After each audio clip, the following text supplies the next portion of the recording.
hate speech on college campuses has become one of the most contentious issues in higher education. While the exact definition of hate speech is frequently debated, one thing is clear. College campuses are demanding change, and college administrators are lagging behind. According to the American Civil Liberties Union, universities are obligated to create an environment that fosters tolerance and mutual respect among members of the campus community, an environment in which all students can exercise their right to participate meaningfully in campus life without being subject to discrimination. The ACLU further recommends that to advance these values, college administrators should do the following. Speak out loudly and clearly against expressions of racist, sexist, homophobic, and transphobic speech, as well as other instances of discrimination against marginalized individuals or groups. React promptly and firmly to counter acts of discriminatory harassment, intimidation, or invasion of privacy.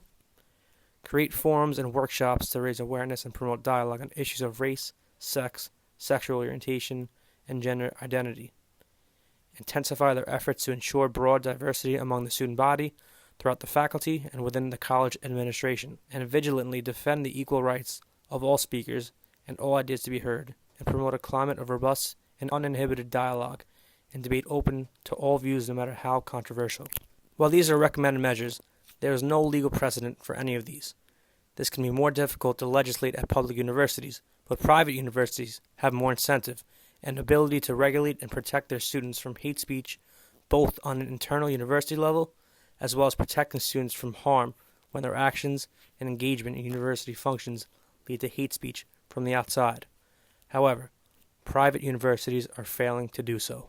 Take Syracuse University, for new developments in that series of racist incidents at Syracuse University. 4 students have now been suspended, accused of verbally assaulting a black classmate, while overnight new protests erupted. As of November 27, 2019, The Guardian reports that the upstate New York University has faced over a dozen incidents involving racist and anti-Semitic slurs in a matter of weeks. This includes racist slurs being written in dorms, a swastika being drawn in a snowbank near campus, and an anti-Semitic death threat being sent to Professor Genevieve Garcia de Muller, who is Mexican and Jewish. The most recent report from the university's Department of Public Safety, released on November 21st, stated that they were investigating 4 other instances of racist graffiti. Garcia de Muller told The Guardian that she was, quote, really scared because it felt like they were very specifically trying to tell her that there was some threat to her as a person. She also said, quote, my case is representative of how faculty of color are being treated on campus.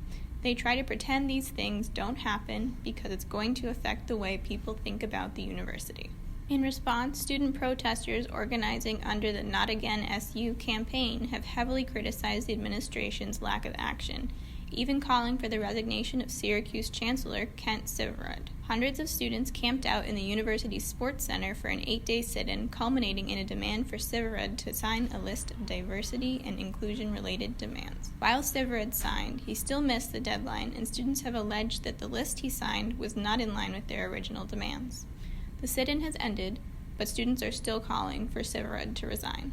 Then there's the case of the Jefferson Has Gotta Go campaign at Hofstra University in Hempstead, New York. The statue of Thomas Jefferson that stands in front of the Sandra and David S. Mack Student Center has been the subject of a considerable amount of controversy since it was first gifted to the university by David Mack in 1999. In March 2018, undergraduate student Jelani Owens created a petition on Change.org which called for the removal of the statue. They cited Jefferson's owning of nearly 600 slaves and his endorsement of eugenics, as well as his status as an icon among white supremacists and neo-Nazis, among some of their reasoning. Undergraduate student Richard Caldwell started a counter-petition which advocated for the preservation of the statue. Because of this, and a protest that anti-Jefferson students organized, the story broke national news, drawing comments from prominent figures including political commentator Bill O'Reilly. He tweeted, as predicted, radical left students are now attacking Thomas Jefferson. This Friday, Good Friday, at Hofstra University on Long Island, a Black Lives Matter person will lead a demonstration demanding that a statue of Old Tom be removed. Fox News' original article included a link to the Facebook event as well as the event poster which subjected Owens and other organizers to online hate, including death threats. Owens stated, Bill O'Reilly, who was recently ousted from Fox News for literally being a rapist, tweeted about me referring to me as only a Black Lives Matter person.